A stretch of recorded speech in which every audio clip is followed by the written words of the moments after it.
What's going on, guys? It's Jimmy here. Welcome to our daily show where we discuss everything going on here in our country that you need to know about on a daily basis, including money, investing, the stock market, the fourth stimulus package update, and stimulus check update. If you haven't subscribed to our YouTube channel yet, make sure to click the subscribe button down below as it's completely free to do so. And remember that new videos come out here every day at 10 a.m., 3 p.m., and 8 p.m. Eastern Standard Time. And also, thanks so much for hitting the like button for us down below. Also, happy Easter Day weekend, and God bless you. And I hope your Easter weekend's going well. We got a lot to talk about here today, including a new deal announced for $1,700 stimulus checks that we'll be going over here in this video. And Putin sends a kind of threat to the United States. And a second bus arrives in Washington, D.C., sent from Texas Governor Greg Abbott. I know you can't make this stuff up. Check this out. A second bus carrying asylum seekers from Texas has arrived in Washington, D.C. It's a promise Governor Greg Abbott made in response to how the White House is handling the crisis at the border. This as DPS troopers continue to conduct those enhanced inspections of commercial vehicles coming from Mexico, which continues to cause big border backups. Fox 4's Alex Boyer live in Dallas with the story. Alex. Hi, Steve. And the governor is offering free bus rides to the Capitol to any migrant who wants to take him up on that offer. You know, workers from Catholic Charities are on hand at the Capitol, meeting those buses to help get those migrants to their final destination. Meanwhile, as you mentioned, the backup of commercial vehicles at the border is causing a host of economic problems. As most Americans were asleep Thursday morning, a second bus from Texas dropped off dozens of migrants in the U.S. Capitol. That these folks are actually legal immigrants. They've been paroled into our country by the federal government, mainly asylum seekers, I would imagine. Eric Cedillo is a clinical professor of law at SMU. Cedillo says he expects the busing practice to continue for some time as the Biden administration called for an end to Title 42 next month, a pandemic policy that has been used to quickly turn away asylum seekers. The state of Texas says the migrants are getting on buses voluntarily. So it hasn't really stopped the illegal migration of folks. That's been continuous. And that is something that, of course, is separate and apart from this particular issue. It's an issue Governor Greg Abbott discussed during the unveiling of a DPS memorial in Austin Thursday. In just the past 15 months, there's been more than 1.6 million people come across the Texas border illegally. 8 days ago, in response to the Title 42 announcement, Governor Abbott ordered DPS troopers to conduct enhanced inspections of all commercial vehicles crossing from Mexico into the U.S. The move has caused a massive clog at all commercial checkpoints. We do almost $100 billion worth of trade between the U.S. and Mexico. SMU economist Mike Davis says most of those goods are transported by truck. Davis says the massive delays in deliveries are very problematic for the economy. You know, one of the great sadnesses of all this is that this is coming at a time when we already see shortages, supply chain snafus, and rising prices. On Wednesday, Abbott said he struck a deal with the Mexican state of Nuevo León. Nuevo León will add checkpoints and set up patrols on its side. Texas will drop the enhanced inspections, disrupting trade, but only for travel coming from Nuevo León.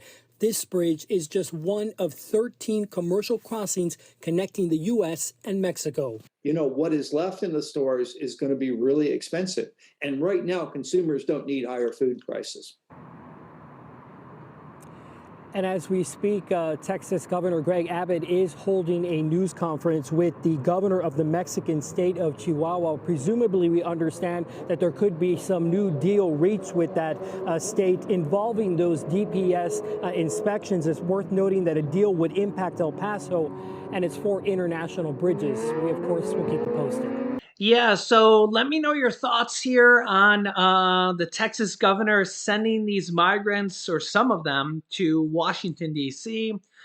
Some say that they're giving Washington officials a taste of their own medicine. I'm not picking sides here or anything, but reporting to you guys what's going on here in our country. So let me know your thoughts here in the comments. It's quite an interesting story here on some battles versus Republican governor versus, of course, a feud. He's got a huge feud with our president. And speaking about another huge feud with our president, Russia sends a formal letter to the U.S.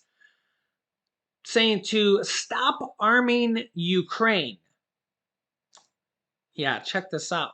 Russia has sent a formal letter to the U.S. warning that shipments of sensitive weapons from the United States and NATO were exacerbating tensions in Ukraine and could lead to unpredictable consequences. Quote, the Washington Post reported. The letter, which was viewed by the Post, added that the U.S. has flouted the rules governing the transfer of weapons to conflict zones. According to the letter, Russia accused NATO of impeding early peace negotiations with Ukraine in order to continue the bloodshed. But yet, Russia is the one who is invading the country of Ukraine and is the one continuing the bloodshed. Yeah. However, a spokesperson added that it can confirm, along with allies and partners, quote, we are providing Ukraine with billions of dollars worth of security assistance, which our Ukrainian partners are using to extraordinary effect to defend their country against Russia's unprovoked aggression and horrific acts of violence. The news of the diplomatic letter comes as President Biden announced an additional $800 million in military assistance to Ukraine this week, which for the first time included advanced munitions that the war-torn country has requested. Quote, the Ukrainian military has used the weapons we are providing to devastating effect as Russia prepares to intensify its attack in the Donbass region. So that's the thing, is Russia is not letting up. They are continuing. The United States will continue to provide Ukraine with the capabilities to defend itself. That's the key word there, to defend itself.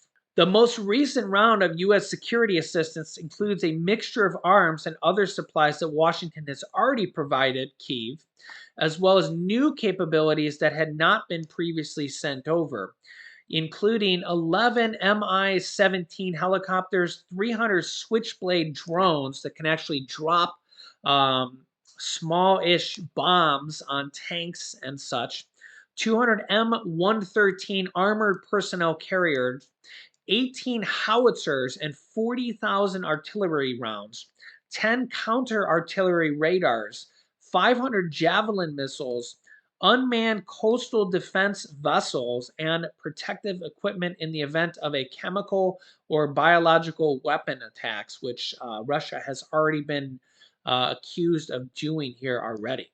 Russians have now withdrawn forces from the Ukrainian capital of Kyiv after weeks of trying to capture Kyiv unsuccessfully, and are now expected to focus attacks on the south and east, including the Donbass region. The EU and dozens of other countries, including previously normally neutral countries like Sweden and Switzerland, are also providing relief and munitions and money to Ukraine as well. You can see here the EU has provided over $1.5 billion as well, and now has provided a third tranche of support to Ukraine as well. Dozens of countries are providing support, money, munitions, everything to Ukraine, because literally just dozens and dozens of countries are providing against Russia. It's just almost unanimous support in the world right now. In fact, the UK just froze over $13 billion in assets linked to Abramovich associates. Yeah, and $7 billion. If you know this guy, if you've seen this guy's face here, he's the owner of a major soccer team. They froze $7 billion of his assets and $13 billion here, um, just here over the last few days. So you see here, the United Kingdom has frozen assets belonging to two Russian oligarchs worth up to 10 billion pounds or $13 billion here in the last few days. Literally just froze their money, froze their assets, froze their money, and they no longer can access it. So yeah, you can just see here. This is literally as of April 14th and 15th. So they are not playing. Not only are they supplying Ukraine, but they're also freezing Russian assets, Russian oligarchs, Russian friendlies, and the world is basically just uniting against Russia and for Ukraine. It's not really just the U.S. It's almost a unanimous consent here. Yeah, let me know your thoughts here in the comments. Actually, in fact, the Russian oligarch Abramovich was actually had his $7 billion frozen in the island country of Jersey. That's not New Jersey. That's an island country called named Jersey. So, yeah, even these far out little countries are freezing billions of dollars as well. It seems like nobody's scared of Russia at this point. Yeah, honestly, it feels like if Russia reaches out and starts attacking the rest of the world, it kind of feels like the world's going to unite as one. Of course, we don't want that to happen, but who knows? World War III could happen. I mean, this is a very big deal. Yeah, let me know your thoughts here in the comments. Maine lawmakers have reached a budget deal, including relief checks. You can see here, literally right here in the headline, have reached a budget deal. This will include $850 checks and $1,700 checks for married couples. This is just the most recent state here. Here's the details on this. Check this out. State lawmakers worked into the early hours on Friday to reach a supplemental budget agreement on how to use a state revenue surplus. Yeah, so they have reached a supplemental budget agreement on how to use a state revenue surplus. Yeah, so interesting wording there. The legislature's Appropriations and Financial Affairs Committee, say that 10 times fast, unanimously approved a supplemental budget proposal. Unanimously approved. That's unanimous. That will now go to the full legislature. The chairs of committee released statements after the deal was reached, saying, quote, this proposal delivers direct inflation relief and ongoing tax relief for retirees while also investing in education, property tax relief, workforce training, health care, and long-term care. So there's multiple tiers here on this. I like when they do that. It's a lot of different things here.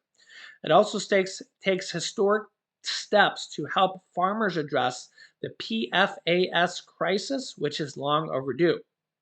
This is what Maine people expect from their government, collaboration, and common sense, says Senator Kathy Breen. Quote, our shared goal was to ensure direct relief, which are checks, which get to Maine people quickly, and critical investments are made in Maine families to thrive, including through support and direct care workforce and child care workforce. We want to be sure this big issue facing Mainers right now, including PFAS and the need for housing and behavioral health care, are addressed immediately. This funding will be deployed for property tax relief and protecting Maine children, as well as student debt relief as well.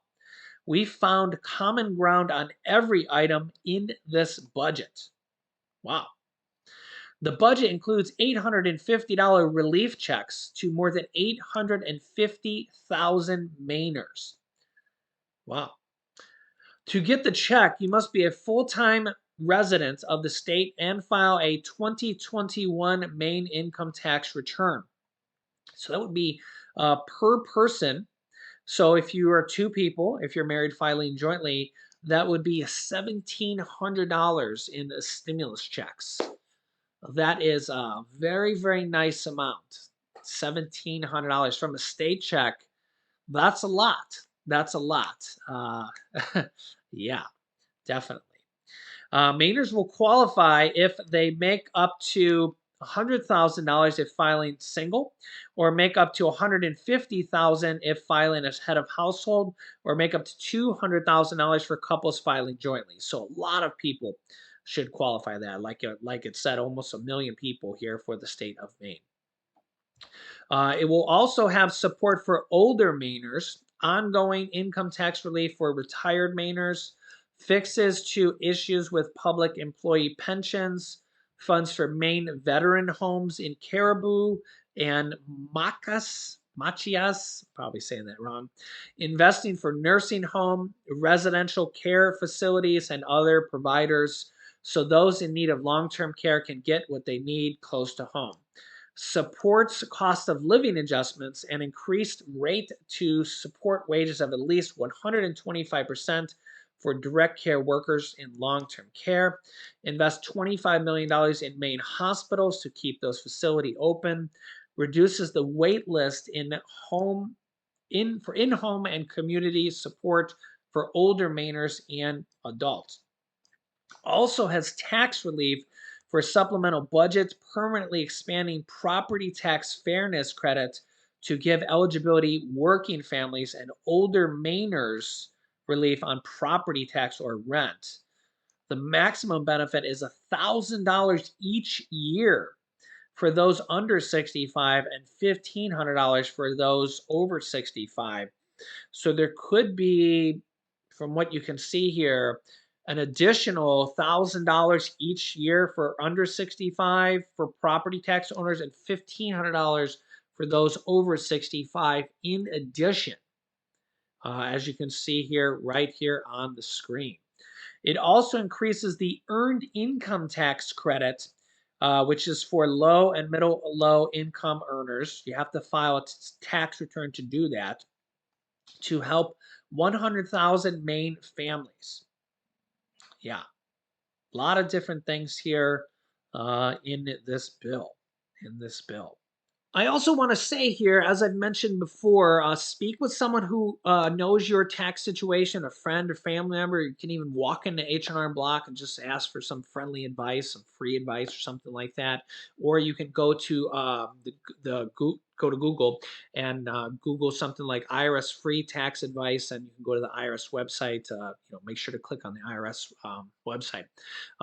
But I have heard that you can file a state tax return if you're in one of these states that is going to give a state stimulus check out, and file a 2021 tax return. And you can say you had $10 of income, okay?